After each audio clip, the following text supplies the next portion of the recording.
You know, because you have some people right now. We're having a little issue, and I know if you know Professor James Small,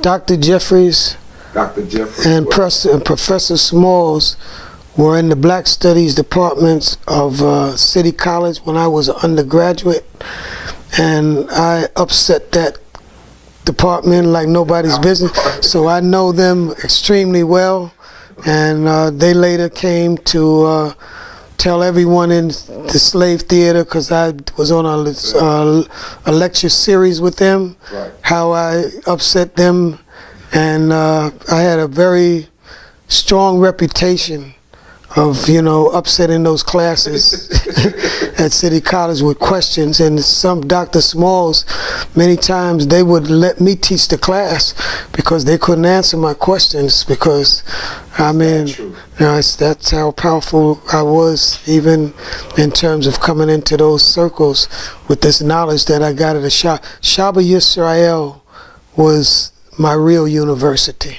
Okay. Under Cohane Levy. Under Cohane Levy. So when I went back to university in my senior year, no one recognized me. They wanted to know, where did I go? Where did this transformation? So my teachers, all them professors, want to know, where have you been? Because I came in with a turban on, a katonet on every day, and they knew that if that guy with that turban come in your class, you better work. It's going to be, and it was just, again, asking them questions. They couldn't answer them. Right. Yeah, the reason why I asked that, because Professor Smalls right now, there's a video that I have with a brother by the name of, they call him Zion Lex, but his name is Abba Levy. I don't know if you followed some of the videos that I've done. But there's an instance where Professor Small says, this has happened maybe like 2 years ago, but he's comparing our way of life to a piece of Zohar. What do you think about that? Like Professor Smalls making such a statement, or them even claiming that we got everything from Egypt, or everything that we've gotten was from the Egyptian priesthood, or anything of that nature? Well, I'm fully aware of the teachings, so that, just let me make that statement. I won't speak personally, because I believe that that's not good for us to speak personally about him, but I'll just speak to the issue. The most important thing that we have to understand is that we are not Egyptians. That's number one. We have to also be aware of, as we have said repeatedly, black people, former slaves, are destroyed for the lack of knowledge. The knowledge that they have been unable to acquire, it's evident with not knowing our language, not knowing our God, our spirituality, not knowing our history, not knowing the origin of us as a people. So when one finds that, and there's extreme evidence, overwhelming evidence to show that we, like the Ashantis, the Igbo of Nigeria, are part of a Hebraic lineage, and those through Emperor Haile Selassie, Menelik, it still points to that. So our brothers in the West Indies, or what we call the Maroon movement, which Garvey came out of, all of that, there's just overwhelming evidence all across the earth to point those who came on the slave ships from West Africa. There's Joseph Williams' book called Hebrewism in West Africa, which points to, if you go into West Africa, the people of the Ivory Coast, Guinea, Senegal, Nigeria, Togo, Benin, I've been to these places, they all have Hebraic roots.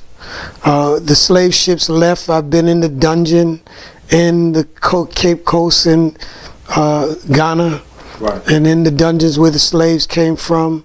So it's evident that those who came here are from that same stock. When those that are in those parts of Africa who are not of Hamitic, or again the other seeds, we have Shemitic stock, the Japhetic seed we know of. We know of the Ishmaelites that are in these lands who are not a part of the mixture through the invasion of the Greeks and what have you. Right. So we see when we travel, black Ishmaelites. I was just with the Bedouins just a few days ago. Right. So again, when you have that type of travel and make those links linguistically as well, Arabic and the connection with Hebrew. And if we're not, as I tell them, Hebrews, then who are we? Because those who claim that we're Kemet or whatever, is something else. When you look at the principles of Mahat or those rules that they have, you can see that there's a difference. I've compared them with the Torah. They're not the same. Again, there's a universal knowledge that covers all African nations. Right. So it's not that someone started it. There were principles before any written documentation of right and wrong. Right. People knew across Africa that thieves and stealing was wrong. Right. Adultery was something that'll get you put to death. Right. It's not in the Egyptian inheritance, not an Israelite inheritance alone, but it's universal knowledge. So again, when you look at anthropology and how nations develop and how information spreads, you see how languages also take their change over time. They're all connected. Right. So again, a broader mind, deeper understanding of different nations, and the fact that the Sudanese represent Egypt today. Egypt is known as the United Arab Republic. I've been to Egypt, to Cairo, and you've spoken with the people that are there, the people we know as the Nubians, you understand? Directly visit their homes. It just opens up an entirely different door, and who went on the slave ships. Are there records that they have in this country, and you begin to go into the south and go to the Gullah Islands, and you understand, it's just too much information. Right. So that connects us to being who we are. Right. So I understand that there are different levels of knowledge amongst our people.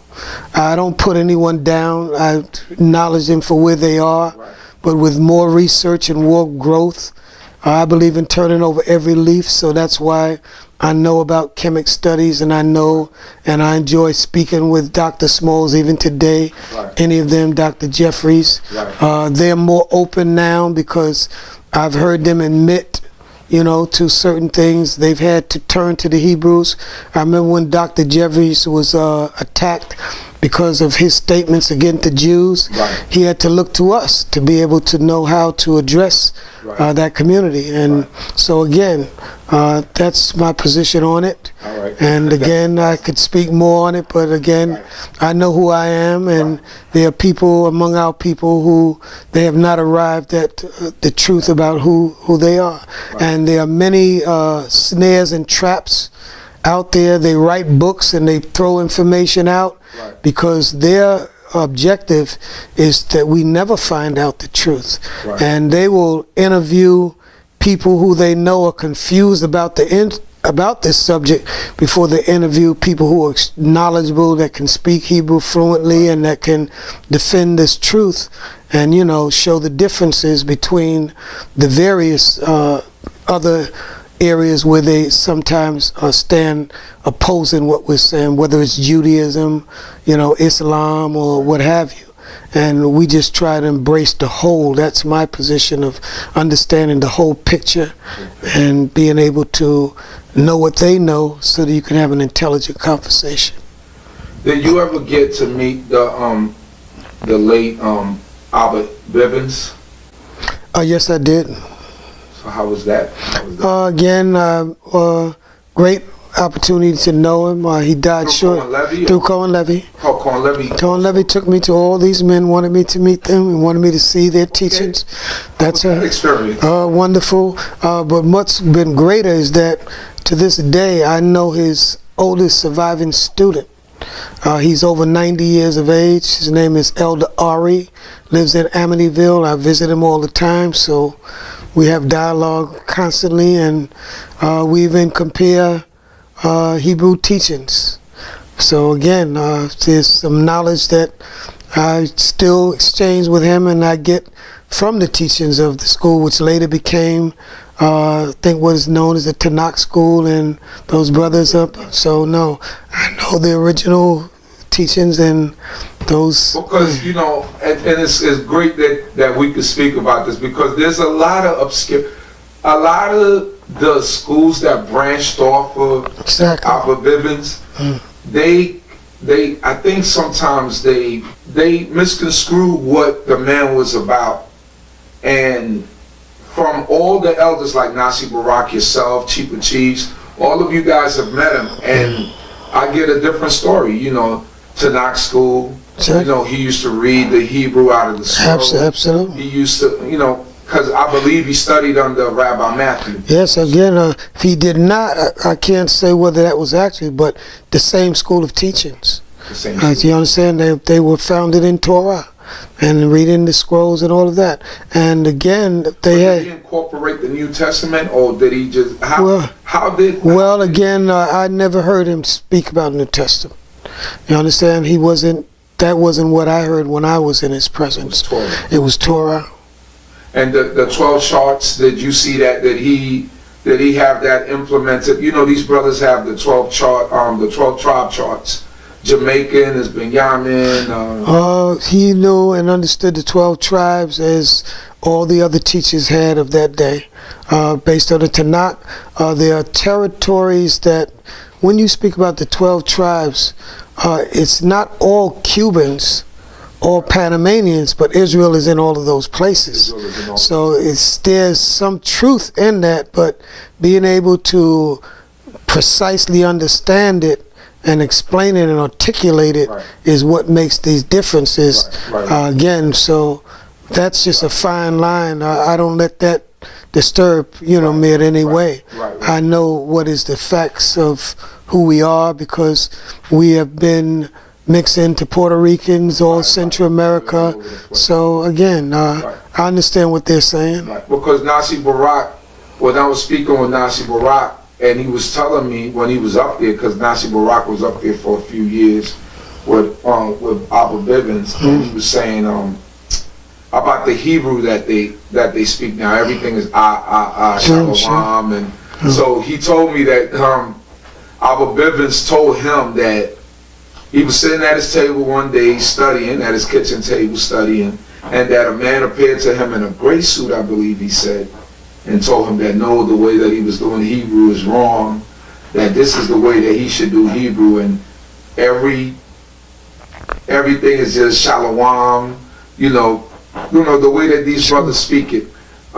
Your Hebrew teacher is, and not talking down, but your knowledge of Hebrew, is that correct? Or the way that we speak the Hebrew, is that the correct way? Because people, you said that men had visions with certain things, and they put certain things on you because of those, and those things came through.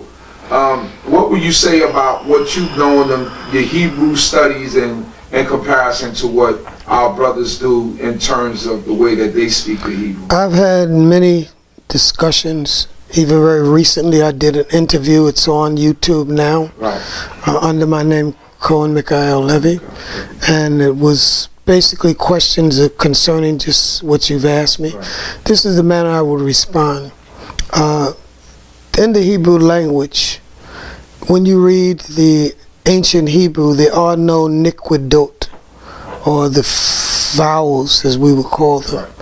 So that there's still, even with the consonants, there's still a pattern of unwritten niquidotes. Because you have to have a distinction between the persons or the subjects in the language, whether it's past, present, or future tense. Then as you go to the nif'al and the pl and the pu'al and the hif'il and the huf'al and the hitpa'el, those sounds of those particular binyanim also are distinguished in the past, present, and future tense of those. Without a shade or different shades of vowels, you would not be able to know whether or not you're in a particular binyan or you've been in the past, present, or future tense. Right. So again, it just doesn't hold true. When you learn the Hebrew language and you begin to speak and you begin to use the language and realize that there are ways within the language, even without the niquidot, that makes these distinctions, the sound patterns. Also, there's a natural, what we call vowel that human beings have, in particular Hebrews. The Europeans taught us A, E, I, O, U. And they say those were the vowels when you go to study. But in our natural tongue, A, E, I, O, U, that's something you just can't get around. A baby makes those sounds when they come in. It's not going to be all the time. So therefore, it's just understanding. So when you go into Aramaic, which is where Ivrit comes from, you have Shemayamai, and you understand, and you have different words that have, again, ends with a ta, but it's not going to be again. Right. So again, you got to go back to linguistics. Right. And so it just doesn't hold true and being able to do that. And if they were to have conversations with one another, because just to say a word or speak, then you have to look and see, well, where the communities where dialogue has grown, you understand? Right. And what have you. And then time will show whether or not they're able to establish dialogue. If I say to them, okay, say that someone is behind you about to attack you, you understand? You have to be able to communicate, and to communicate effectively. Just studying a language is not being able to communicate in it. You have to be able to distinguish whether you're speaking in the present tense, the past tense, the future tense. In Hebrew, you have a word like the word, let's say, rats. You understand? But now you're running. But if someone is chasing you, you're also running, but you got to be able to distinction. So that's when you got to have sound patterns to be able to distinguish those particular tenses and what have you, and whether you are in a active verb form or passive. So they need to question and investigate in their studies whether or not all of that holds true. And that's how I would say it, that again, as we have dialogue, I've had dialogue with those that do. I share my point of view. I always listen for theirs, and I investigate. It just doesn't hold true as I go in and have gone in my studies and communicating with Israelites. For instance, you can go to Ethiopia, they speak Geese. You understand? And when you speak in their languages, they have sometimes the same phonetic pronunciations of words that we have in the Hebrew language. Okay. And amongst the other languages too.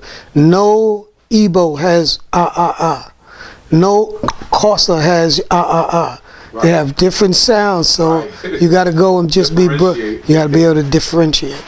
Great. This is my last question on Rabbi Matthew. You say you're in contact with one of his oldest students. He's 90 years old now. Not Rabbi Matthew, it's Rabbi Bivens. Rabbi Bivens. And Rabbi Bivens, I want to let you know this. He was a rabbi. Yes, that's what I knew him as, Rabbi Bivens.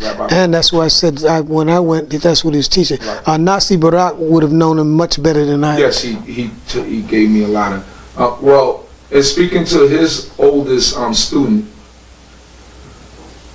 did he, in your conversations with him, did it ever come to your knowledge that he worshiped Jesus, or was it because the only reason why I'm asking this because these brothers they're what they call messianic brothers, we're considered non-messianic.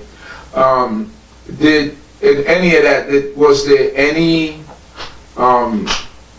did he ever tell you that this is the way that they went going into the New Testament? Was there any of Simple, easy answer. Absolutely not. Torah founded to this day. You understand? Hebrew, no Greek writings is any part of our relationship or discussions, never. Also, he would always say this to me. We could talk in Hebrew, and he would say he taught Hebrew, but he don't know Hebrew.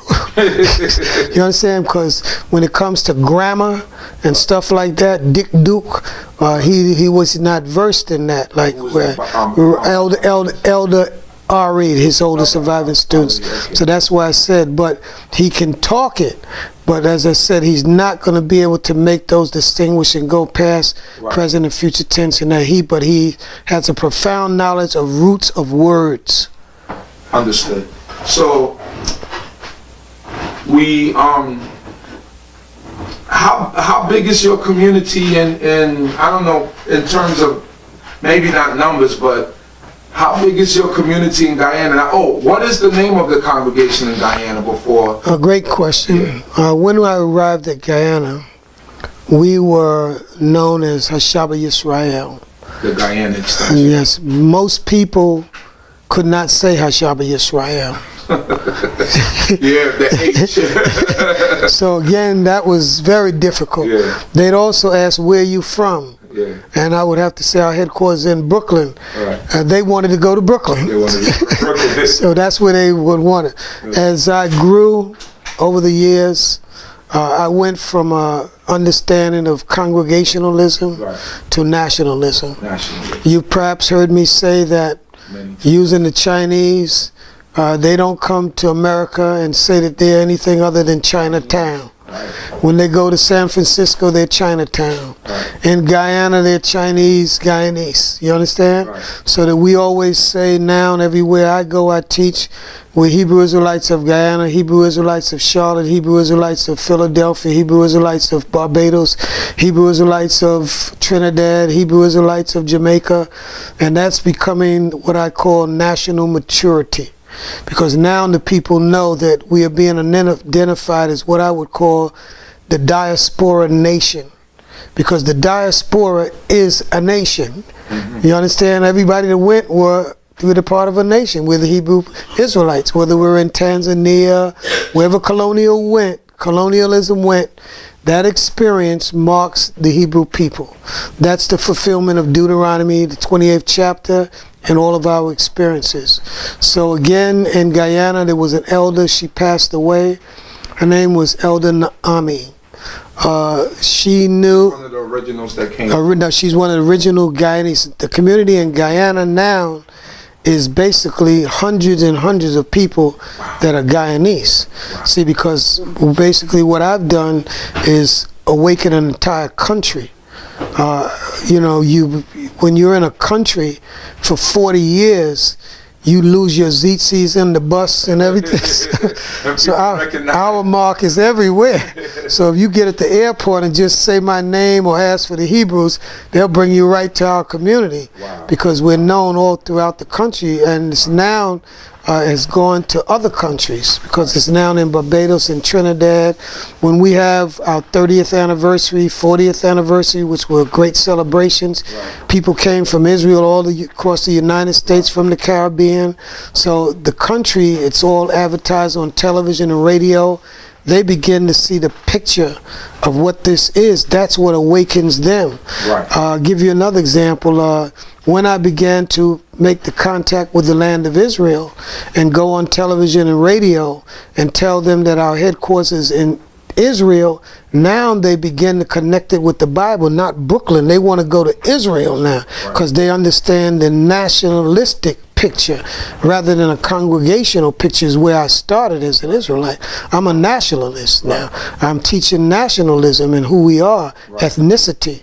So again, when I was in Guyana, in Israel just a few days ago, we had what we call various theaters of what we call the State of the Union, the State of the Nation Conference, where every representative from different regions just a few days ago had to give a report updated. This is done every year. So I can tell them how we've progressed, where we are at this point in Guyana, Trinidad, and what have you, because that's my portfolio on that national level. Ghana's represented, Kenya was represented, London was represented, you understand, all of these various countries. So there was a sister there from England. She had been in England for 30 years. She represents an ecumenical churches all throughout London. She came there as a Christian representing all the Christian churches across London. She was one of the speakers that spoke for about 15 minutes. And her words, but there's another brother named Yehoshaphat. He represents the London jurisdiction with another brother known as Cohane. And so at that point, they allowed her to say something, and she immediately said, I need to find the brother and speak from him. Is he here? The brother from Guyana, because I left Guyana 30 years ago. And she told everyone that when she goes back to London, she's going to have a problem because she's going back there not a Christian, but she has found out and knows that she's a Hebrew Israelite. Wow. And now that this person who has got up and spoke, because I spoke before them, and she now knows that these teachings have been in her country for 40 years, so we may exchange information, and she's no longer Christian. She's a minister, a Christian minister, who's on the board of all these churches of London, and she's going back there Hebrew Israelite, so she knows that her job is finished. That's right. She's kicked out, and she doesn't care, just to show you the profoundness of this. So again, in your original question, in terms of being there in Guyana, no, I'm working and have been teaching for 40 years, ministers of government, president himself. I have a meeting with him in a few days. I mean, this has gone to an entirely different level. Because when you hear truth over and over again, and I had president that have called in, because he called in and asked this question. One of the late presidents, as I said, of Guyana, yes. He called in and he asked this question. He said, this man has been coming on this television and radio for years, and he's been saying to the people of Guyana, you're Hebrews, and that Christianity is a deceptive religion. It's the religion of colonialism, because the slaves were Christianized in all of the territories. Right. And he said, why has no one ever come on and challenged him? We have all of these missionaries here. We've having even people of Guyanese ethnicity who have heard him. Why have not any of them come on to refute what he's saying?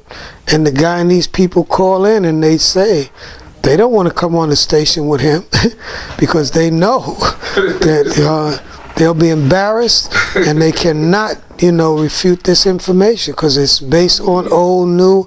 And they ask me sometimes, have you read the New Testament? And I tell them I read from Matthews to Revelation, then I read from Revelation back to Matthew, so I read it frontwards and backwards. Ask me anything you want. And so they know. You can't challenge this. Truth. And we know in the community that you are a great representative of the entire community. And absolutely. It's a blessing. I want to just say this. I'm your product. I'm the product of every Israelite community. Hallelujah. In New York City. Hallelujah.